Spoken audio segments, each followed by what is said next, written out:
bienvenue pour ce nouvel épisode. J'espère que vous allez merveilleusement bien. Aujourd'hui, c'est un mini épisode Q&A. On va juste répondre à deux questions qui sont assez simples finalement, mais assez importantes, surtout la première. La première question, donc c'est au sujet du yoga en tant que sport. Est-ce que la question qu'on m'a posée, c'est risque-t-on d'être foudroyé sur place si on dit que le yoga est un sport? Et c'est une question, je pense, que pas mal de gens se posent parce qu'il y a beaucoup de conversations assez animées sur le sujet dans le monde du yoga. Et ma réponse, en tout cas de prime abord, c'est non, on risque pas d'être foudroyé sur place si on dit que le yoga est un sport, en tout cas pas par moi. Parce que, par curiosité, j'ai regardé la définition du mot sport, en fait. Qu'est-ce que c'est un sport, finalement? Qu'est-ce que ça implique? Et donc, j'ai regardé selon le Robert.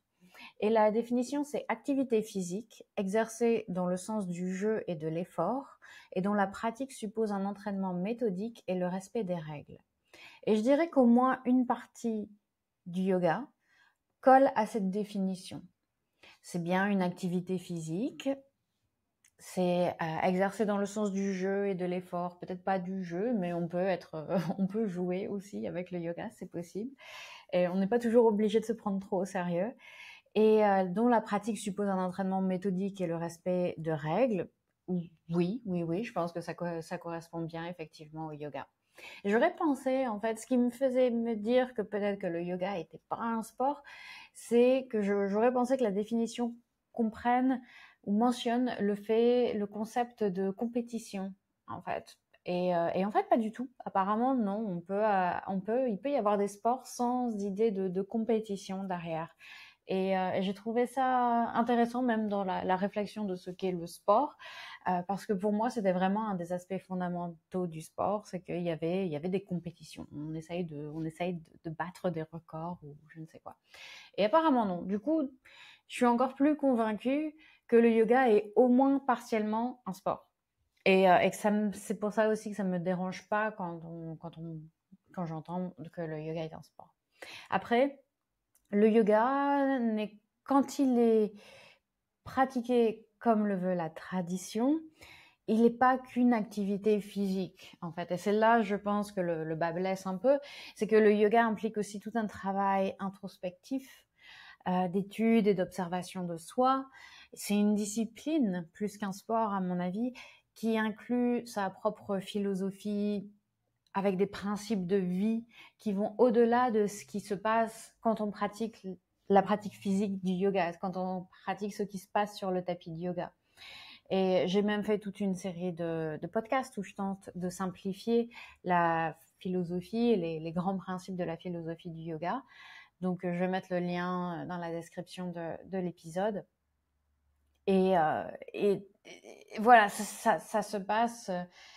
Il y a plein de choses qui se passent en dehors de la pratique physique du yoga. D'ailleurs, quand on regarde les membres, les 8 grands membres du yoga, les 8 grands piliers du yoga, les asanas, la pratique physique du yoga, c'est un seul des 8 piliers du yoga. Il y a aussi pranayama qui est la respiration, il y a l'étude de soi, comme je disais, il y a la méditation, et il y a les yamas et les niyamas qui sont les grands principes, les grands principes de vie qui sont définis par la philosophie du yoga. Donc voilà, donc à ce moment-là, on peut dire que effectivement le yoga c'est un petit peu plus qu'un sport, c'est un petit peu plus que cette activité physique, ça va un peu plus loin, ça va beaucoup plus loin même si on veut vraiment se plonger dans la discipline. Mais le truc c'est que pour beaucoup de gens, le yoga c'est leur sport en fait, c'est leur régime de mouvement, c'est leur activité physique de la semaine, ils vont faire du yoga. Et ils s'intéressent pas nécessairement à tout ce qu'il y a autour. C'est pas forcément des gens qui vont passer beaucoup de temps à réfléchir à la philosophie du yoga. C'est pas forcément des gens qui vont passer beaucoup de temps en méditation, dans le côté de l'étude de soi, l'observation de soi et d'essayer de se détacher de leur moi physique, etc. Donc il Il y a des gens pour qui le yoga est juste un sport, et c'est très bien, et c'est très ok. Et moi, personnellement, ça me dérange pas du tout. Il faut de tout, et l'idée, c'est de trouver dans le yoga ce qui nous fait du bien, ce qui nous correspond, et là où est-ce qu'on a envie de refaire le plus souvent possible, parce que c'est comme ça qu'on absorbe tous les bienfaits. Et d'ailleurs même si on ne fait du yoga que comme un sport, on s'imprègne quand même des bienfaits, des autres bienfaits. On apprend à mieux s'écouter, on vit peut-être davantage en accord avec les principes philosophiques du yoga, qui sont ahimsa, ou par exemple la non-violence ou le non-attachement, etc., sans même s'en rendre compte, parce que notre pratique physique fait que ça vient petit à petit, on s'imprègne de ce que disent les profs, on s'imprègne de ces, j'allais dire révélations, c'est peut-être un peu fort, mais de tout ce qu'on peut glaner comme information, oui, on va dire révélation, parce que je n'ai pas le mot précis en tête qui me vient tout de suite, mais toutes ces nouvelles choses qu'on apprend quand on passe du temps en introspection, en fait. Et donc voilà, donc tu seras, la personne qui m'a posé la question, tu seras possiblement foudroyé par des gens qui sont peut-être un peu plus tendus par rapport à la définition précise du yoga et le respect du yoga dans toute sa grandeur.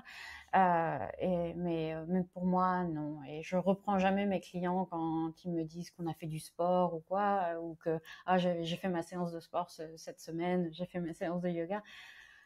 C'est bon, quoi. On se comprend, on se sait. Donc tout va bien. Mais voilà, c'est bien d'avoir quand même conscience que, notamment, quand on pratique le yoga, quand on commence à pratiquer le yoga, c'est bien quand même d'avoir conscience que la pratique physique sur le tapis, c'est juste une partie de tout ce qu'est le yoga, et il y a plein de choses super à absorber et à découvrir au-delà des postures de yoga. Voilà. Et la deuxième petite question à laquelle je vais répondre assez rapidement, parce que malheureusement, je n'ai pas grand-chose à y répondre.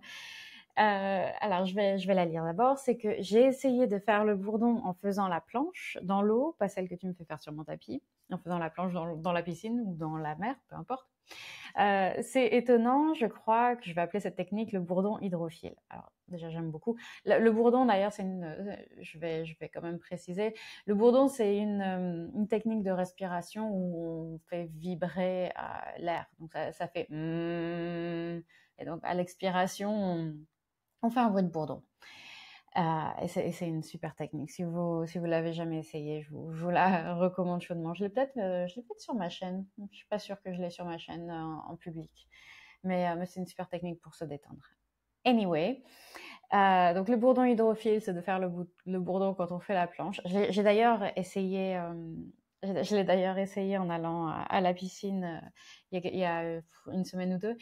Et c'était vachement cool, en fait, parce que le fait d'avoir la tête sous l'eau et d'avoir cette vibration, ça fait une caisse de résonance qui décuple les effets du bourdon. Voilà, parenthèse terminée. Et donc la question finalement, c'est: et toi, as-tu déjà inventé une variante de posture bien à toi? Et je pense pas, en fait. Je pense pas avoir jamais inventé une posture, une variante de posture, peut-être juste enfin, j'en invente un peu tous les jours, je pense, simplement dans le fait voilà, j'aime beaucoup gigoter dans mes postures. Il y a certains profs de yoga qui seraient assez fous en m'entendant dire ça, mais j'aime bien, mais de façon intentionnelle, toujours bouger un peu, explorer. Voilà, des fois, j'aime bien rester immobile complètement pendant 5 minutes dans une posture, mais souvent, j'aime bien bouger, explorer, sentir comment ça change, les sensations changent en fonction de l'angle. Donc, à ce niveau-là, oui, peut-être, mais pas aussi bien que le bourdon hydrophile, clairement. Et en fait, j'ai inventé des flows, j'ai inventé des transitions, j'ai inventé des agencements de différentes postures.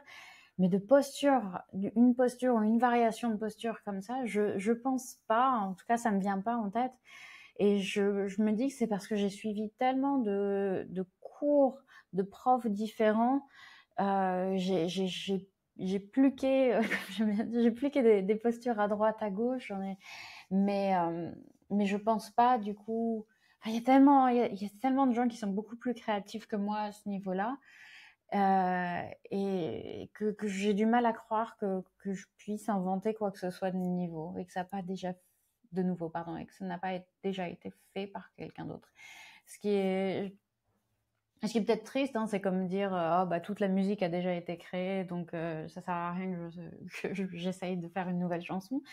Mais, euh, mais non, je j'essaye pas vraiment de réinventer la roue en fait quand je fais du yoga ou quand j'enseigne le yoga, mais j'aime bien agencer en fait, créer des cours à partir de postures, d'exercices que je trouve à droite à gauche et, euh, et voilà, et c'est ma façon de faire, ma façon d'enseigner, c'est de faire de suivre plein de cours moi-même, de découvrir plein de choses différentes à droite à gauche et de rassembler ça et de remodeler ça dans mon cerveau et de le ressortir ensuite en fonction de ce que j'imagine, de ce que j'estime être le plus pertinent pour la personne qui est en face de moi. Voilà, voilà. C'est tout. C'est tout pour aujourd'hui et j'espère que ça vous a plu ce mini épisode. Je sais même pas combien de temps on est. Oh, 11 minutes quand même. C'est pas si mini que ça. Je parle beaucoup, hein. Je parle beaucoup. J'espère que ça a été intéressant en tout cas et que ça vous a apporté quelque chose, que vous comprenez un petit peu mieux le yoga. Et on se retrouve la semaine prochaine pour un nouvel épisode. On va partir pas mal ces prochaines semaines dans la douleur, l'inconfort, le stress et comment tout ça mijote ensemble et comment faire surtout pour se sentir mieux dans son corps à ce niveau-là. Donc on va être très dans le physique dans les prochaines semaines, mais ça va être super intéressant, je pense. Non, j'en suis sûre même. J'en suis sûre parce que c'est moi qui le fais, donc je sais déjà ce qui va être dit et ça va être cool. Voilà. À la semaine prochaine. Merci beaucoup pour votre attention. N'hésitez pas à m'envoyer vos questions, vos commentaires, tout ça, tout ça. Et portez-vous bien. Ciao.